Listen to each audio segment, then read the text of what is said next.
কেনাকাটা বা শপিং যেটুকু হয় সেটুকু সন্ধ্যার পরেই হয়, তার আগে হয় না। মাননীয় চিফ হুইপ প্লিজ আপনারা বসেন দয়া করে। মাননীয় চিফ হুইপের মাইকটা দেন প্লিজ। মাননীয় স্পিকার, কাদম্বরী মরিয়া প্রমাণ করিল যে কাদম্বরী মরে নাই। আমাদের তেলের দাম শেষমেশ বৃদ্ধি হইল মাননীয় স্পিকার, কিন্তু তার আগে আমরা দেখলাম কয়েক কিলোমিটার জুড়ে লম্বা লাইন। আমরা দেখলাম মাঝরাত পর্যন্ত ড্রাইভাররা দাঁড়িয়ে আছে, তারা তেল পাচ্ছে না, কিন্তু সরকারের সেই ব্যাপারে কোনো হেলদোল নাই।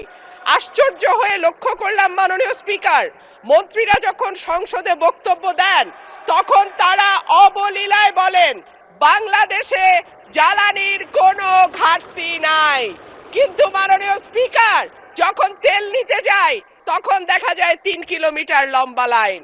মাননীয় স্পিকার, সরকার সম্ভবত কিছু পদক্ষেপ গ্রহণ করবার ঘোষণা দিয়েছে।